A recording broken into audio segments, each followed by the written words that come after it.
Masuk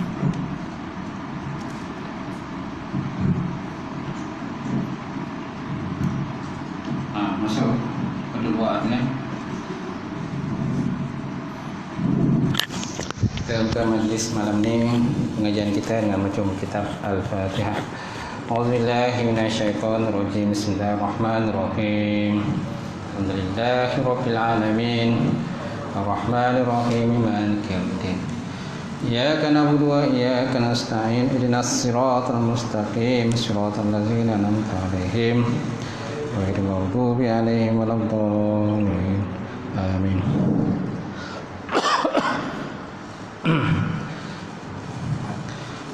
Assalamualaikum warahmatullahi taala wabarakatuh. Alhamdulillah rabbil alamin. Wa bihi nasta'in ala umuri dunya waddin wa ala alihi wa sahbihi ajma'in. Asyhadu an la ilaha illallah wahdahu la syarikalah wa asyhadu anna Muhammadan abduhu wa rasuluh. Allahumma shalli wa sallim ala hadzal nabiyil karim wa ilal malaikatil muqarrabin wa ala alihi wa sahbihi ajma'in. Amma ba'd. Amma ba'd, fa inna asdaqal hadis kitabullah wa khairan hadi Muhammad sallallahu alaihi wasallam wa syarrul umuri muhdatsatuha wa kullu muhdatsatin bid'ah wa kullu bid'atin dhalalah wa kullu dhalalatin finnar. Qala Allah Subhanahu wa taala fi kitabil azim wa na'udzubillahi minasyaitonir rajim. Yarfa'illahu allazina amanu minkum wallazina utul ilma darajat. Maksudnya Allah Subhanahu wa taala mengangkat orang-orang yang beriman dan berilmu di kalangan kamu akan beberapa derajat. Waqala Nabi sallallahu alaihi wasallam, la yu'minu ahadukum hatta akuna ahabba ilaihi min walidihi wa waladihi wan nasi ajma'in.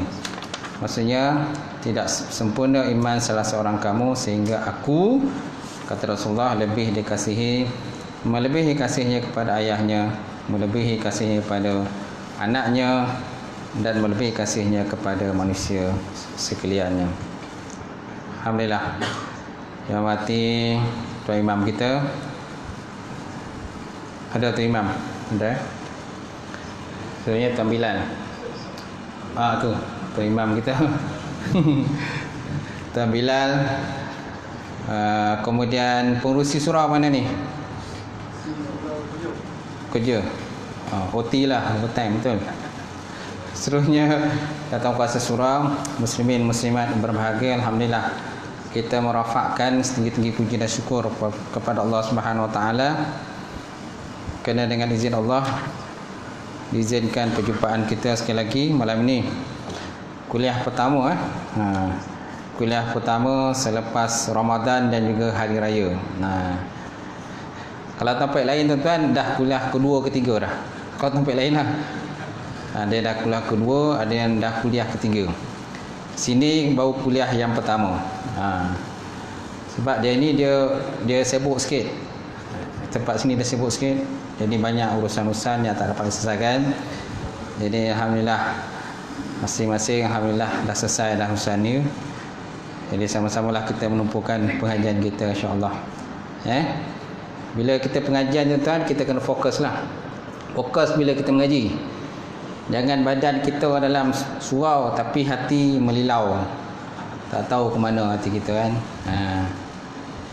Biarlah kalau dalam badan kita dalam surau rumah Allah Ta'ala, so hati dan ingatan kita pun dalam rumah Allah Subhanahu Wa Ta'ala jugalah, kalau boleh begitu. Faham Saya tengok hadis Nabi sallallahu alaihi wasallam yang bermaksud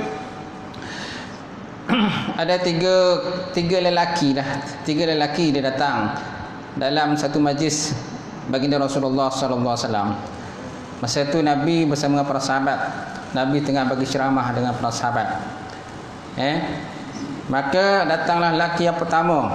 Lelaki yang pertama dia datang dan dia menjenguk ataupun melihat dalam majlis Nabi itu.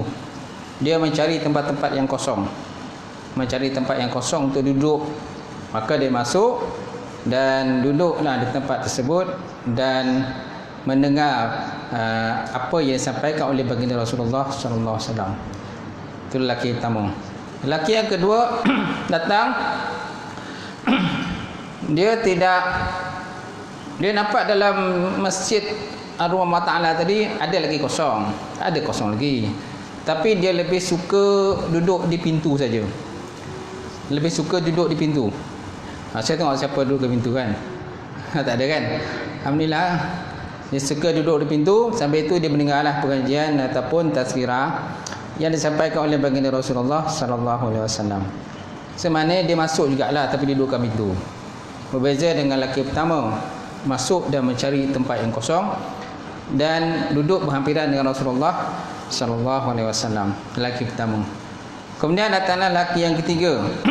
Lelaki ketiga ini dia hanya mandi di luar saja. Bila dia melihat dalam rumah Allah Ta'ala tadi, jumlahnya agak ramai, walaupun ada yang kosong lagi. Tapi disebabkan oleh perasaan malu, maka dia hanya mandi di luar dan akhirnya dia berlalu pergi, meninggalkan majlis tersebut. Tuan-tuan. Jadi Nabi Muhammad SAW bila dah selesai pengajian tadi, bagi ceramah semua, maka Nabi SAW lalu berkata dengan para sahabat, "Hendak tak kamu semua saya beritahu dengan 3 orang lelaki yang datang dalam majlis kita?" Maka para sahabat kata, "Nak ya Rasulullah, ceritakanlah."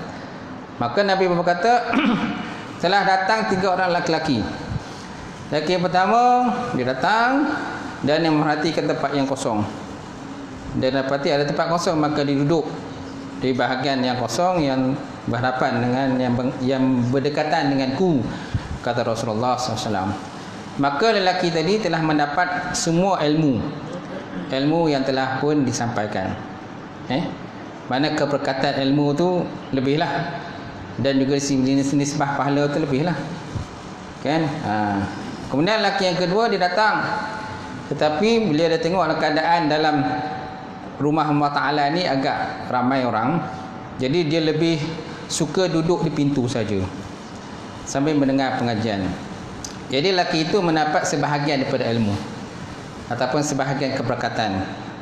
Dan boleh juga kita kata pahala dia kurang sikit lah berbanding dengan orang yang duduk di depan tadi. Kemudian datang lelaki yang ketiga. Lelaki ketiga tadi dia hanya duduk ataupun mandi saja di luar.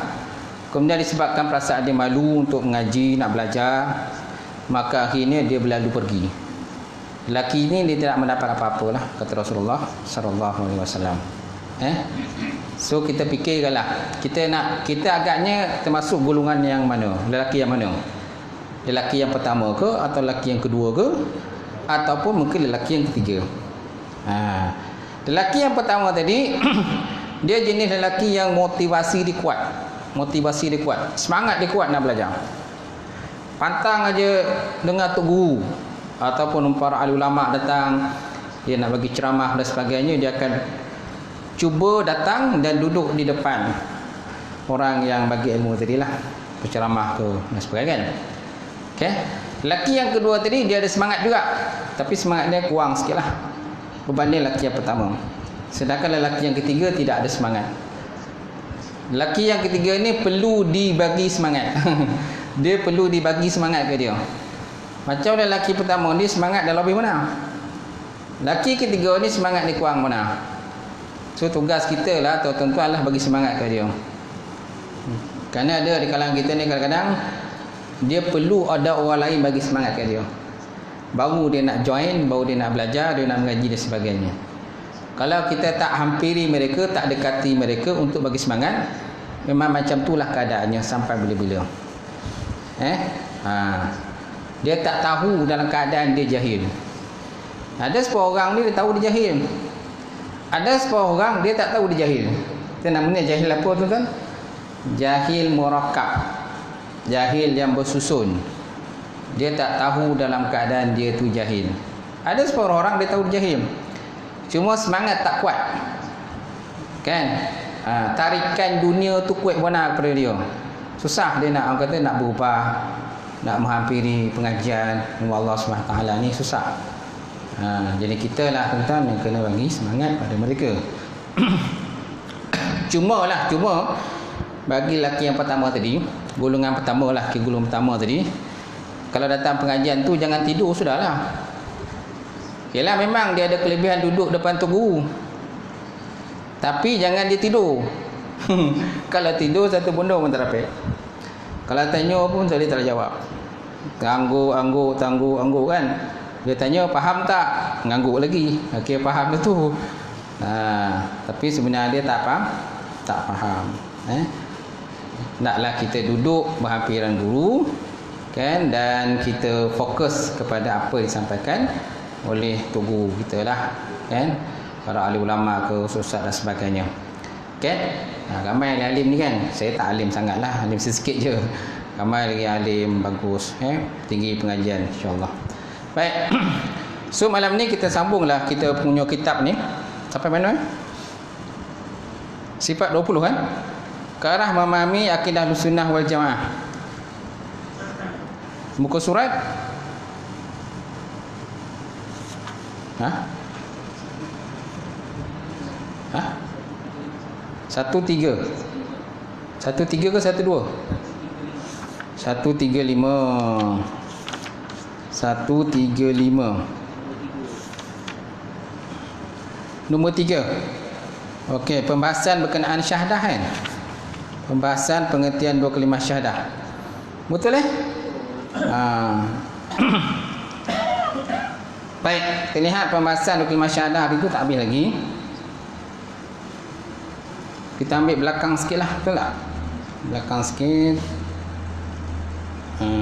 Kau surat 134 tu kita ambil belakang sikit. Kau takkan tak tahu benda yang dibahaskan.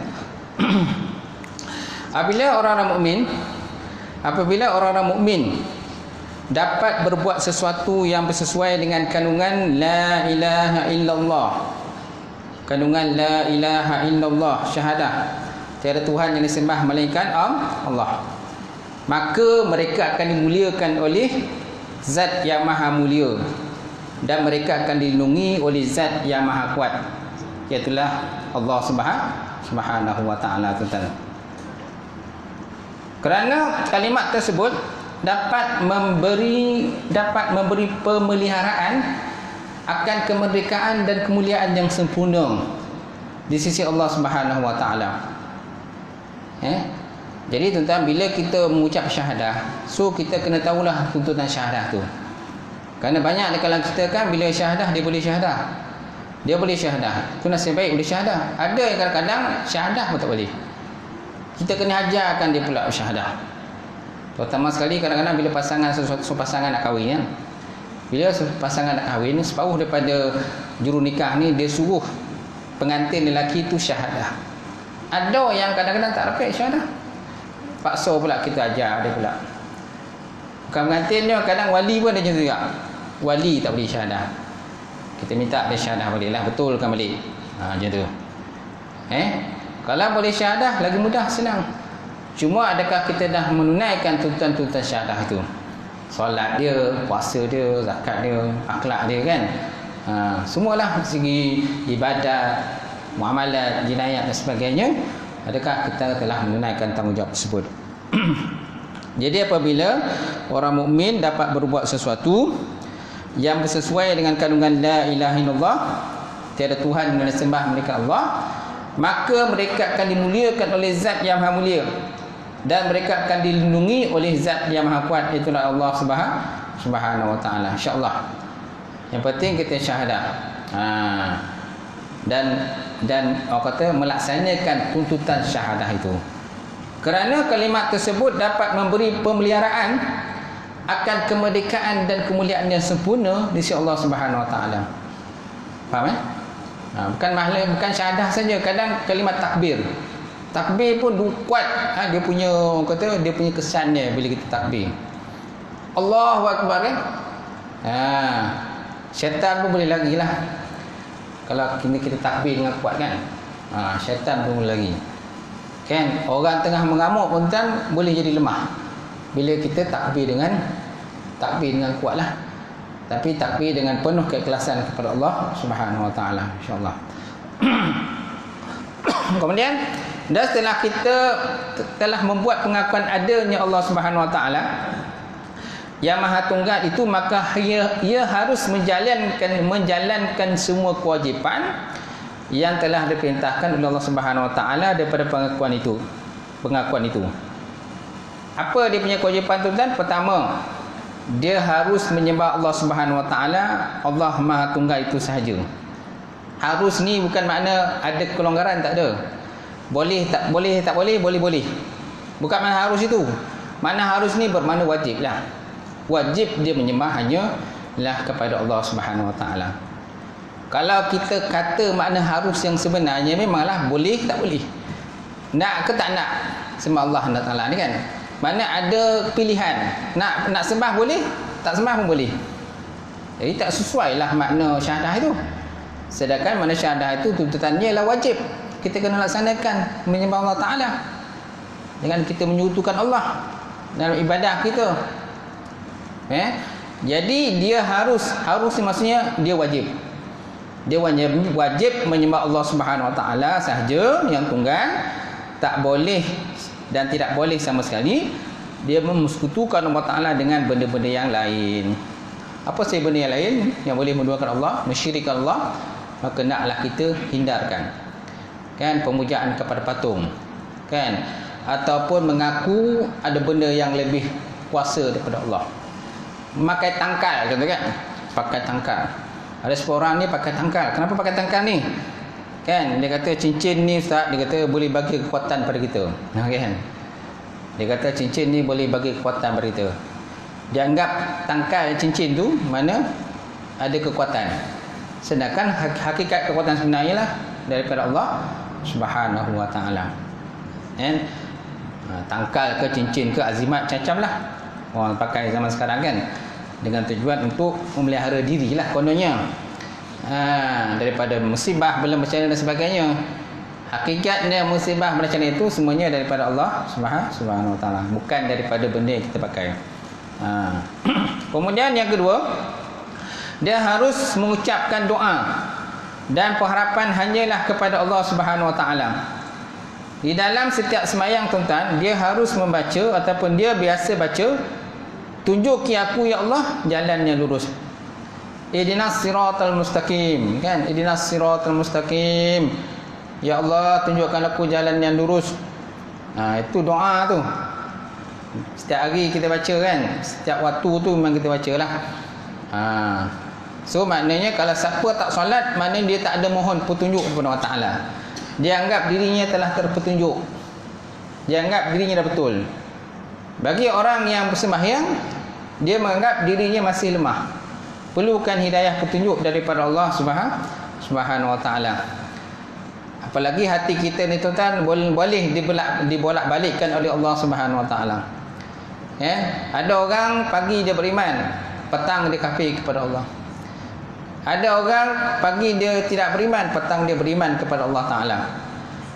Kita kalau boleh tak nak macam tu lah. Tetap pagi, petang, malam, siang, hakikatnya kita beriman kepada Allah Subhanahu Wa Taala.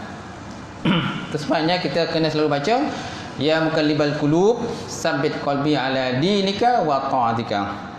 Ya Allah, kan, ya muqallibal qulub, wahai Tuhan yang membalik-balikkan hati, tsabbit qalbi ala dinika, tetapkan olehmu ya Allah diriku terhadap agama Engkau ya Allah, wa ta'atika, dan ketaatan kepada Engkau ya Allah Subhanahu Wa Taala. Okey? Itu yang doa memang kita digalakkan baca selalulah. Ia tak boleh lagi meminta pertolongan kepada gunung ganang. Tak boleh kita minta pertolongan pada, kerana gunung ganang ni hakikatnya benda yang cipta Allah Taala. Memanglah gunung ganang ni ialah satu benda cipta Allah Taala yang begitu kuat dan gagah.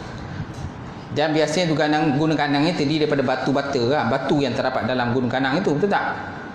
Dan batu ni dan gunung ini merupakan pasak kepada bumi, pasak kepada bumi. Betul tak? Okay? Jadi kalau seandainya gunung ganang itu diratakan, maka sudah tentu pasak dia hilang. Bila pasak hilang, maka akan bergoncanglah bumi. Sepuh orang dia tak faham tu. Apalagi kalau orang bukan Islam kan, dia tak faham. Demi untuk mendapatkan mengejar kemajuan, mereka sanggup menarah gunung, meratakan gunung, kan, demi untuk membina rumah, buat pembangunan sebagainya. Tetapi tak pernah fikir tu gunung ganang tu. Semua adalah pasak kepada bumi. Baik, seterusnya. Kemudian dia tak boleh meminta pertolongan kepada matahari. Kemudian benda keramat dan apa sahaja yang selain daripada Allah Subhanahu Wa Taala yang Maha Tunggal sesuai dengan pengakuan itu. Apakah pengakuan kita, syahadah kita? Bahawa syahadah kita mengaku bahawa tiada Tuhan yang disembah melainkan Allah. Dan kalau kita selalu baca la haula wala quwata illa, la haula wala quwata illa billahil aliyil azim. Apa maknanya tuan-tuan?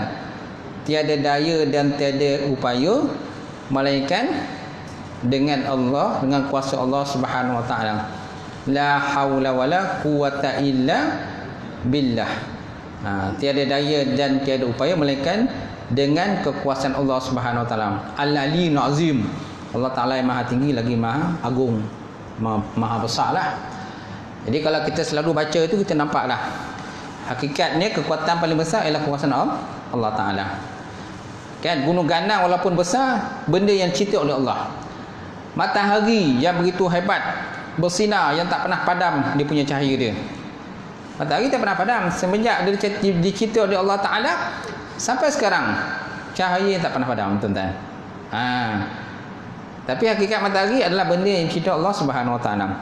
Aku juga makhluk macam kamu jugalah. Sampai tahap dan ketiganya, aku pun akan dimusnahkan oleh Allah Subhanahu Wa Taala. Bintang-bintang tu juga ada yang menyembah bintang. Ada yang percaya kepada ramalan bintang. Ramalan bintang. Kan dulu orang percaya tentang ramalan bintang kan. Dalam khabar kan ada bintang macam-macam bintang kan, 12 bintang tu. Ada kalau kita ni percaya, ada yang tak percaya pun. Ada yang baca saja tapi tak percaya. Bila dia baca tu, tak kena pun dengan aku, dia kata. Tak ada pun yang kena. Kalau contohnya, kalau ikut pada lamaran bintang pada hari, contohnya dia akan mendapat hadiah. Dia dapat duit hari ni lah, ada orang bagi duit. Tengok-tengok daripada pagi ke pagi petang tak ada bagi duit dah. Tak ada bagi duit ke dia tu. Mana tak boleh percaya lah lamaran bintang tu.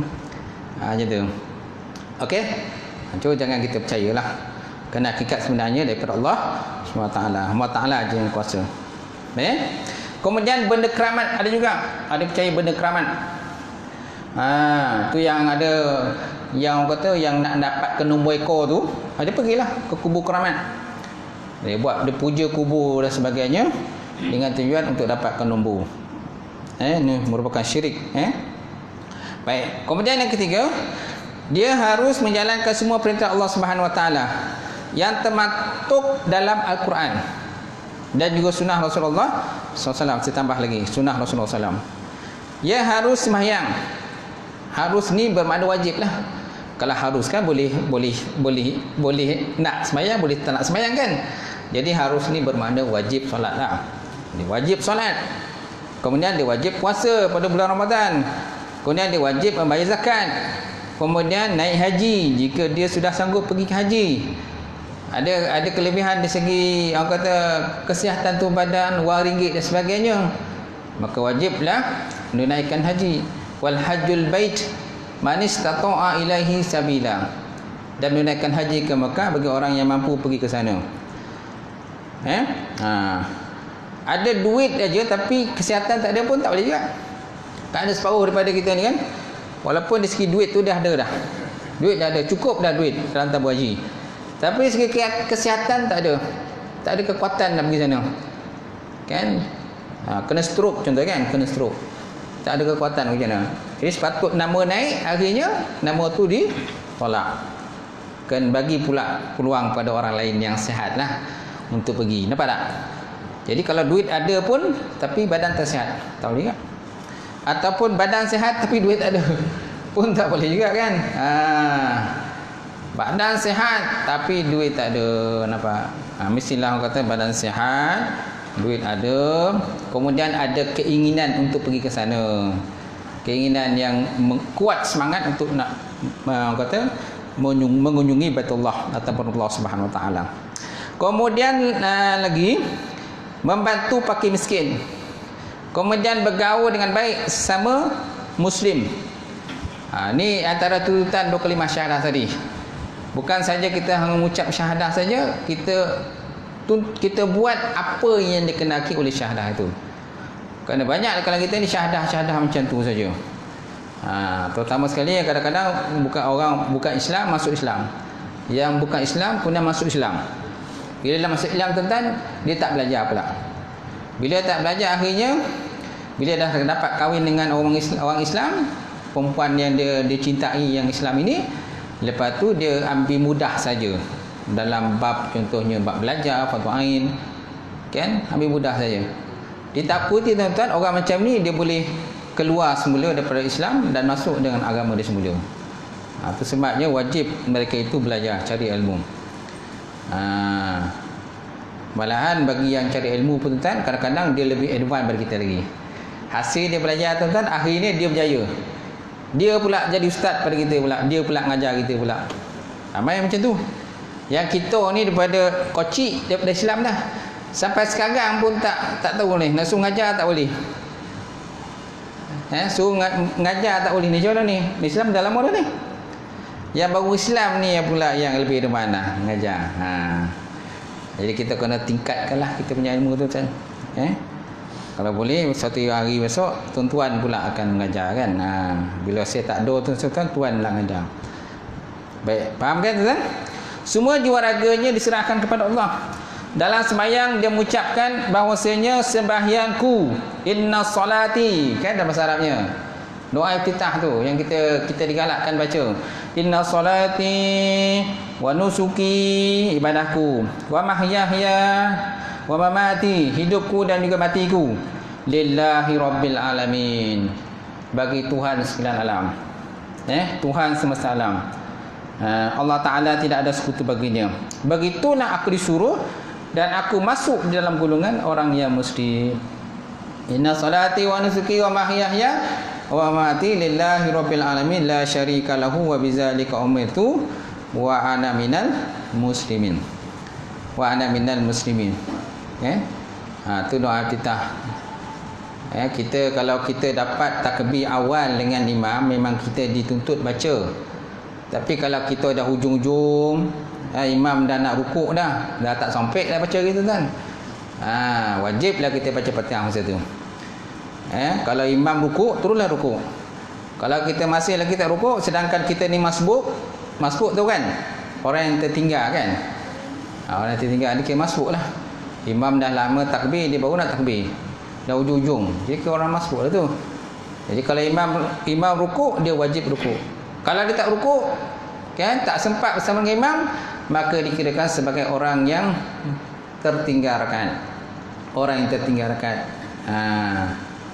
Tertinggal satu rakaat itu. Bila imam disalamkan, wajib dia tambah satu lagi. Kalau dia tak tambah satu lagi tuan-tuan, mana kiranya sembahyang itu tak cukup dah tu. Tak cukup lah solat dia. Rakaat tak cukup. Faham kan tuan? Baik. Jadi dalam sembahyang tuan-tuan, dia mengucapkan bahawasanya sembahyangku, ibadahku, hidupku, matiku, semuanya aku serahkan kepada Allah Subhanahu Wa Taala, Tuhan semesta alam, Allah Ta'ala yang tidak ada sekutu baginya. Begitulah aku disuruh dan aku masuk dalam kumpulan orang yang muslimin, orang yang Islam. Baik, yang keempat, apa lagi tuntutan kalimah la ilaha illallah tuan, syahadah ni? Ia harus ataupun wajib dia selalu berjuang melawan hawa nafsunya yang akan membelokkan imannya atau menjadikannya imannya itu lemah dan juga tidak berdaya. Wajib dia berlawan hawa nafsu. Mujahadatun nafsi dalam bahasa Arabnya. Mujahadatun nafsi, melawan hawa nafsu, keinginan dia. Keinginan hawa nafsu faham je lah. Nafsu ni tak pernah puas kan. Nafsu pun ada banyak-banyak tingkatan. Yang jahat tu nafsu amarah bisu. Okay, lepas tu nafsu lawamah. Nafsu lawamah ni pertengahan dah antara su dengan lawamah. nafsu amarah, nafsu lawamah, nafsu mulhamah. Mulhamah, lepas tu nafsu mutmainnah. Mutmainnah tu kira okey dah tu. Dah mantap lah mutmainnah tu. Lepas tu nafsu radiyah, nafsu mardiyah, nafsu kamilah. Yang paling tinggi nafsu kamilah lah. Jadi kita ni tuan-tuan, kadang-kadang semangat kita kuat, kadang tak semangat. Okay? Kita masih duduk sepadan tu antara nafsu amarah dengan nafsu mulhamah. Amarah dengan mulhamah. Kadang-kadang kita duduk lawamah. Okay? Yang paling rendah itu nafsu amarah. Atas sikit namanya nafsu lawamah. Atas lagi mulhamah. Lepas tu mutmainnah tu dah mantap tu. Kan banyak kita duduk kat situ lah. Duduk antara lawamah dengan mulhamah. Kan kejap okey, kejap okey, kejap okey, kejap okey. Nampak tak? Kita banyak situ berlega-lega ke situlah. Tapi jangan duduk amarah. Amarah parahlah tuan. Asyik mengamuk siang malam pagi petang tak habis mengamuk. Asyik buat benda tak elok je, tu amarah tu. Maknanya dia tak nampak satu benda yang baik ni semua buruk oleh dia. Dia nampak benda buruk je, itu nafsu amarah. Amarah bisu. Baik. Jadi dia harus ataupun wajib selalu berjuang melawan hawa nafsunya yang akan membelokkan iman dia atau menjadikan imannya lemah dan tak berdaya. Kerana godaan terhadap diri kita ni banyak benda. Antaranya pertama syaitan. Syaitan duk goda kita siang malam. Dulu dalam bulan Ramadan syaitan diikat. Ini bulan Syawal ni dah masuk Zulkaidah ni tuan. Kaidah dah masuk Ni syaitan dia bertebaran. Syaitan bertebaran. Nak semayang sunat banyak pun kadang-kadang malih. Kita tengok bulan Ramadan, berapa banyak tuan-tuan punya semayang sunat? 10 rakaat, 20 rakaat kan? Lepas tu khatam tu apa kali khatam? Okay? Sampai 5 kali khatam dalam bulan Ramadan. Masuk je Syawal hancur. Kan? Tak khatam-khatam. Bila kau nak khatam ni entah. Masuk bulan Kaidah tak tahu lah macam mana kan. Lagi pula hancur tuan-tuan. Tu syaitan punya pukulan. Sebab apa? Dia dah lopeh. Nampak? Nafsu lagi. Nampak? Tu syaitan punya godaan tuan-tuan. Kau jangan baca Quran banyak-banyak. Ni rumah terbuka banyak kan. Ada lagi rumah terbuka ni. Siaplah dia kata. Pergi makan. Weapon nak baca Quran dia kata. Kau masuk baca Quran. Baik. Jadi dia mesti selalu berjuang melawan hawa nafsunya yang akan membelokkan iman atau menjadikan imannya lemah dan tak berdaya, menahannya dari perbuatannya mungkar. Hawa nafsu yang selalu merayu dan menggoda, setiap saat iblis mencuba menariknya ke dalam lembah kehinaan. Nampak? Setiap saat. Kerana syaitan ni atau iblis ni tak pernah duduk, dia tak pernah tidur. Kita ni ada masa kita lemah, kita tidur kan. Ngantuk kan tidur. Iblis mana dia tidur? Dia kerja siang malam tu je lah. Melaga-lagakan orang, batu api orang. Yang kata macam rumah, kalau suami isteri tu dia akan melagakan suami isteri. Hidup aman akhirnya bercerai. Itulah kerja dia. Dan iblis ni pula banyak dia punya bala tentera dia. Siapa yang kuat imannya, besarlah dia punya bala tentera dia. Yang hantar yang pangkat besar tu. Kan? Tuan nama siapa? Tuan nama? Jalani. Tuan Jalani kan? Dia ni rajin datang surau. Jadi syaitan tu dia nak goda tu besar sikit. Besar syaitan dia. Ni pangkat besar kata. Pangkat besar kan? Siapa yang kuat semayang ni supaya datang surau, besarlah dia punya syaitan, dia akan menggoda lah. Dia tak akan hantar tentera-tentera yang kecil, tak ada. Dia akan hantar tentera yang besar-besar. Faham kan? Tu kena berhati-hati tuan-tuan. Tapi dia tak nampak lah. Kau nampak senang kita take care dia. Kau nampak senang kita luku kepala kan. Ni tak nampak syaitan tu. Tu yang susah tuan-tuan lawan itu. Kemudian dia harus berusaha sekuat mungkin agar tetap selalu di jalan yang lurus. Dan berkata pengarang usul tahqiq, dia kata sebahagian daripada orang yang dimasukkan ke dalam 72 golongan itu ialah mereka yang Islam pada zahirnya mengucap dua kalimah syahadah, sembahyang 5 waktu, puasa di bulan Ramadan dan haji ke Baitullah, tetapi kafir pada batinnya kerana tidak mengetahui makna kalimah syahadah dan rukun syahadah. Okey, kan ada hadis menyatakan bahawa pada akhir zaman nanti umat aku akan berpecah kepada 73 golongan. Umat aku akan pecah pada 73. Orang Yahudi pecah pada 71, betul tak? Kan? Nasrani pada 72 golongan. Kita 73. Daripada 73 golongan tadi, semua masuk neraka kecuali satu. Kecuali satu saja. Itulah golongan Ahlussunnah wal Jamaah. Yang 72 lagi tuan-tuan hancur. Hancur. Itu yang kita kena berhati-hati itu tuan-tuan.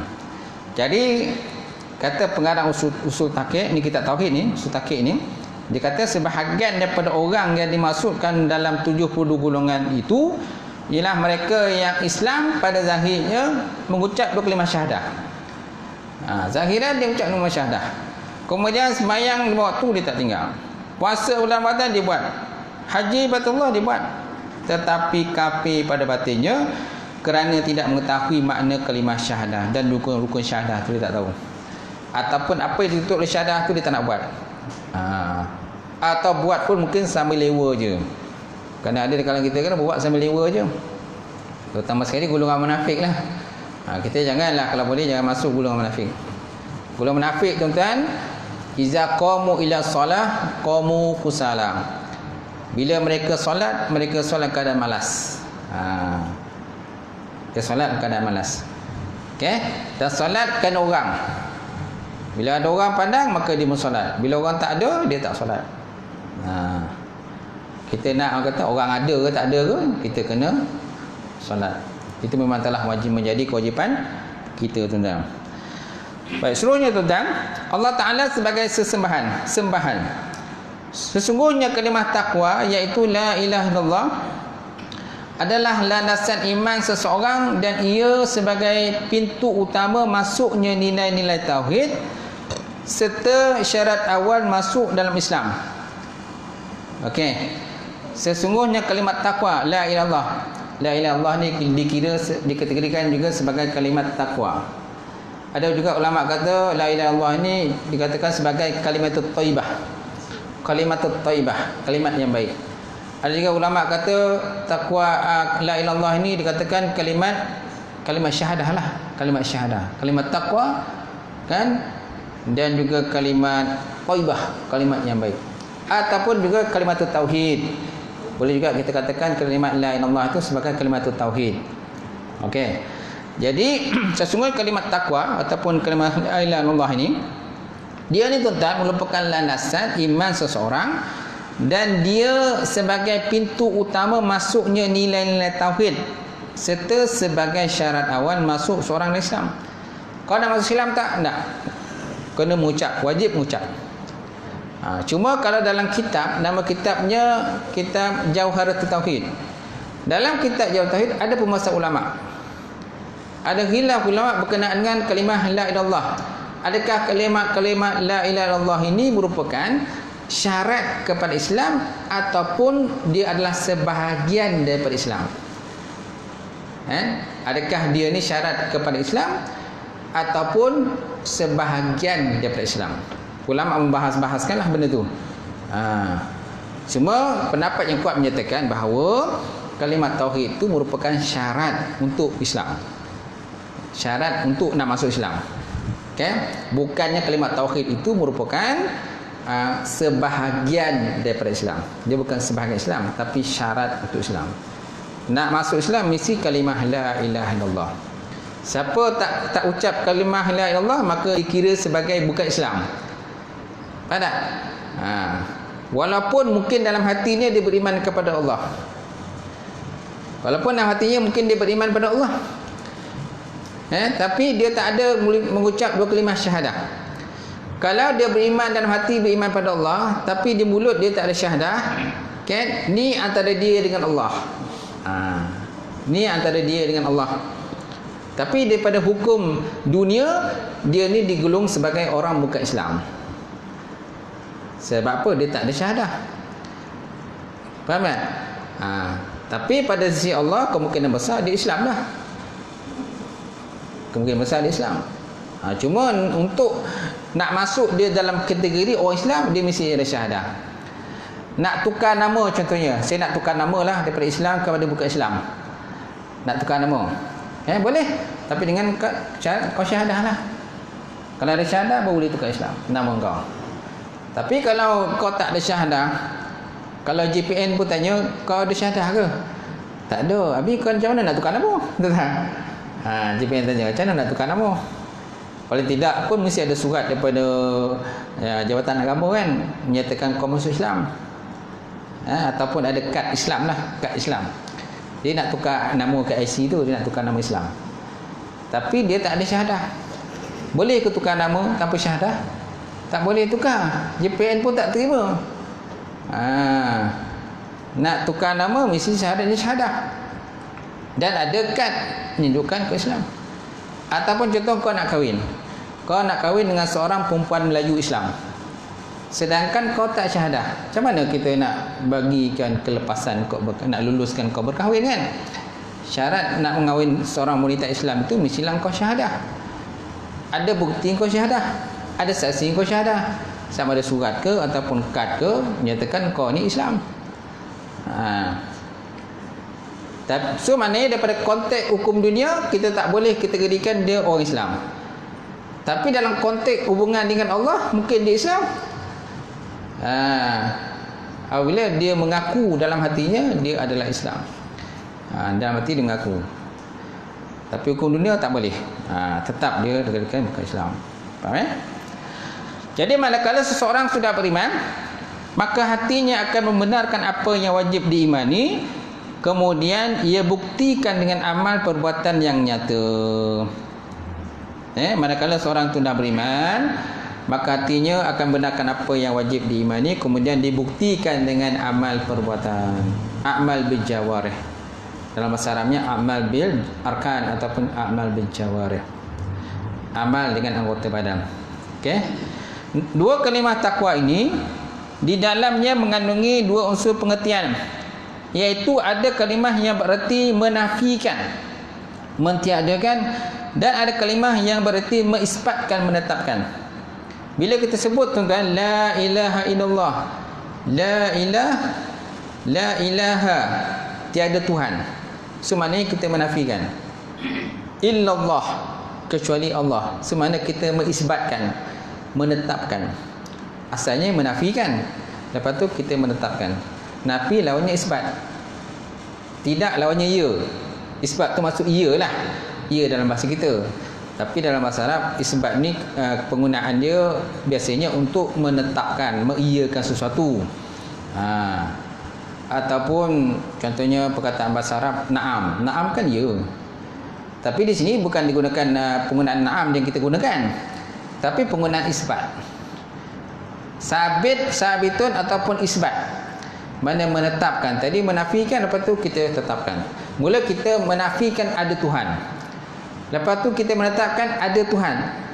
Iaitulah siapa? Allah Subhanahu Wa Taala sajalah. Gitu.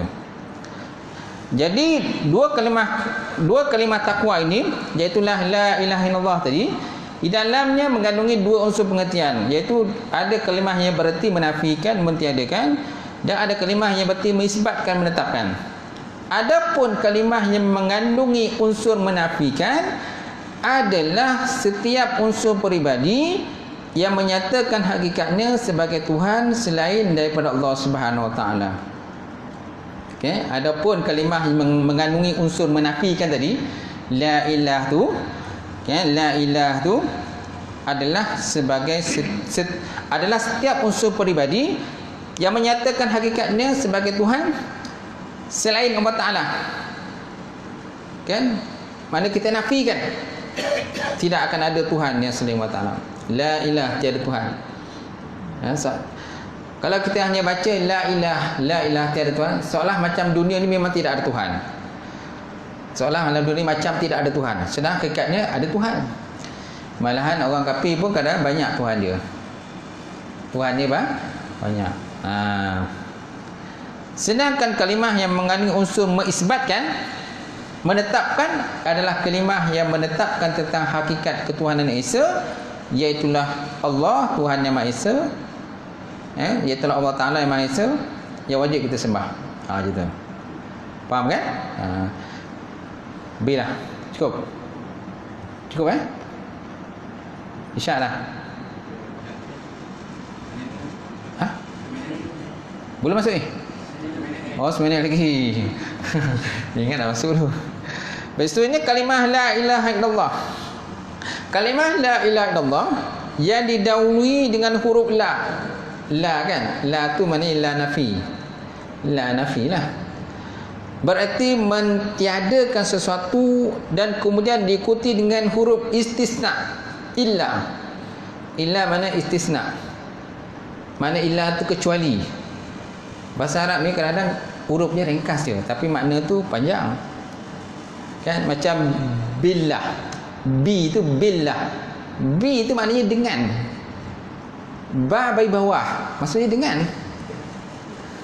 Mana ada dua suku kata dengan. Ada dua suku kata kan? Dengan. Tapi dalam bahasa Arab hanya satu suku kata je, B. Kita ingat dengan kaf. Kaf kita boleh kita sebut ka ataupun kal ataupun ka. Maknanya seperti kal al'am, seperti binatang ternakan. Kal qamari, seperti bulan.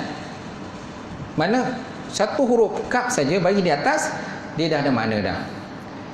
Tapi kalau dalam bahasa Melayu, kalau kita nak katakan seperti, so mana kat situ ada berapa suku kata tu tuan-tuan?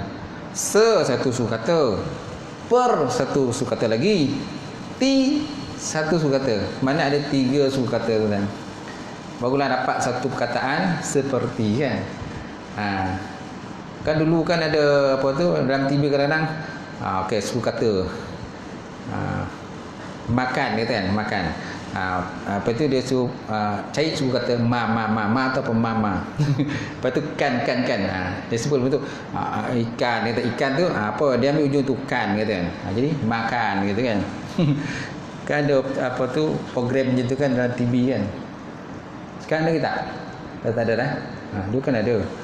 Dia suruh kita cari suku kata tu, lepas tu cantumkan suku kata tu, maka jadilah huruf ataupun perkataan kan. Gitu.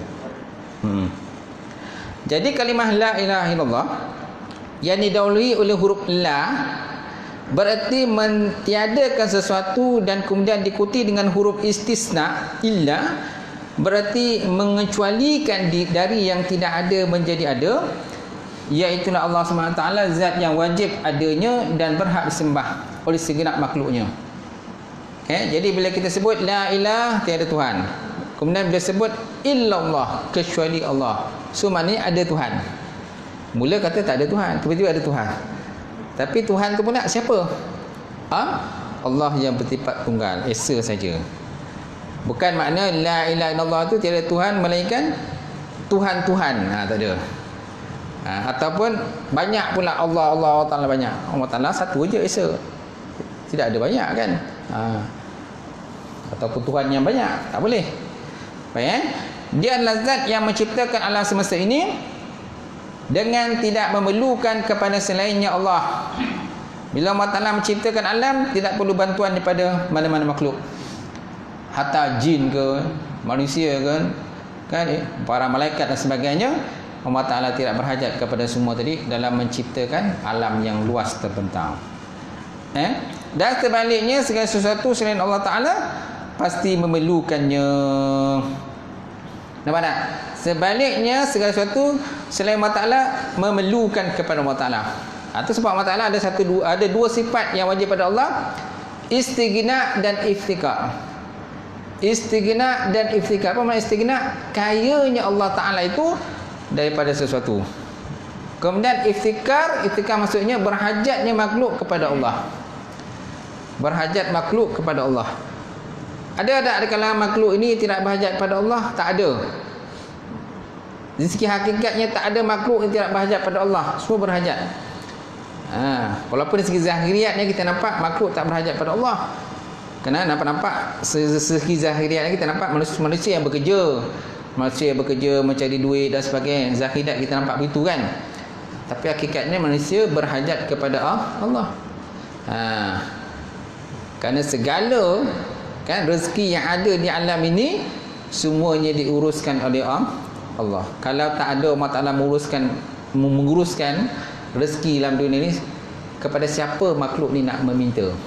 Pada siapa? Nampak? Alhamdulillah lah. Rezeki kita tu tak pernah putus tuan. Dan Allah Ta'ala tak pernah jemu pun bagi manusia ni rezeki. Tak pernah jemu Allah Ta'ala bagi rezeki. Semenjak daripada umat Nabi Adam sampailah sekarang ni tuan-tuan, kan rezeki tak pernah habis. Ikan dalam laut tu tak pernah habis tuan-tuan. Ada je ikan orang tangkap kan, bawa ke daratan dan kita pun beli ikan. Nampak? Daripada zaman dulu tuan-tuan, orang tangkap ikan, sampailah sekarang orang tangkap ikan. Masih orang tangkap ikan lagi untuk dibeli dan dimakan oleh manusia lah. Begitu juga dengan lembu, kambing. Agaknya kalau lembu kambing ni dipotong-potong semua, habis kan lembu kambing tak ada lembu kambing ni kan. Tapi ada mana kambing tu terus kan bertali apa? Bertali arus. Tak pernah putus lembu tu Ada lembu tu. Tahu banyaklah kita korban dah. Agak kita kalau korban agak tak ada lah lembu lepas ni kan. Tapi ada juga lembu. Tak pernah habis lembu tu tuan. Semenjak daripada umat Nabi Adam sampai sekarang lembu masih ada lagi. Kambing pun macam tu jugalah. Yang tak ada orang kata dinosaur je. Sebab kita pun tak makan dinosaur. Agak kalau kita makan dinosaur agak ada dinosaur tu lagi. Dinosaur tak ada siapa makan dinosaur, jadi dinosaur pun pupuslah. Ada dengar kata begitu. Sama ada betul tidak, wallahu alam. Kalau ikut pada kejadian sains memang adalah makhluk itu. Kerana dia temukan dia punya tulang lah macam-macam lagi kan. Baik. Dan yang antara makna la ilaha illallah adalah bahawa kami sesekali tidak akan menyembah kepada selain Allah Ta'ala, dan kami tidak akan menyekutukannya barang sedikit pun, dan di antara kami tidak akan berbuat taat kepada yang lain, ya kepada orang lain dalam berbuat maksiat kepada Allah Subhanahu wa taala. Maksiat kepada Subhanahu wa taala. Okey? Dan akhirnya Allah Taala menyatakan dalam firman Allah Taala. Sampai situlah. Wallahu alam bisawab. Sampai ayat situ, alam tarakai pada Allahumma salam. Alhamdulillah, selesai kita punya kelas pertama kita ni, insya-Allah. Dengan kata kita punya ni sebulan sekali je. Betul? Pengajian kita sebulan sekali kan? Jalan dulu 2 bulan sekali, sekarang ni sebulan sekali. Sebulan 2 kali dulu, sekarang ni sebulan sekali saja. So mana kalau sebulan sekali tu, kalau ada orang minta, pasal saya tunaikan lah tu. Kan? Mana kita minggu pertama je. Minggu ketiga kosong lah tu. Kalau 3 kosong, mana kalau ada orang lain minta tu, pasal lah akan diisi orang lain lah. Gitu. Okey, boleh? Kalau ada minta, tak ada lah. Kerana ada yang minta tu kan.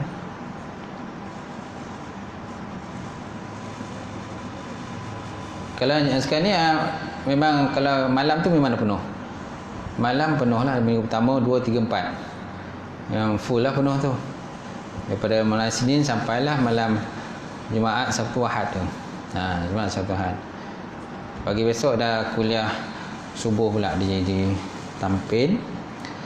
Hari Ahad ada orang minta bagi tazkirah.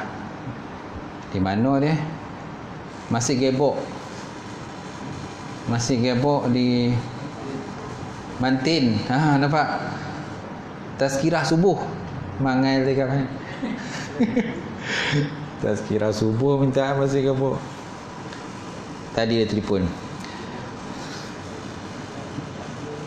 Pagi besok Tampin, Ahad di Mantin. Ada siapa nak ikut? Ada siapa nak ikut? Tak sanggup nak ikut kan? Ada soalan tuan? Ada soalan?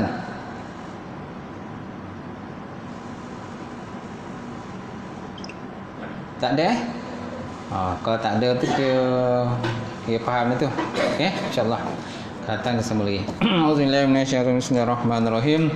Alhamdulillah wassalatu wassalamu ala asyrofil mursalin wa ala alihi washabbihi ajmain.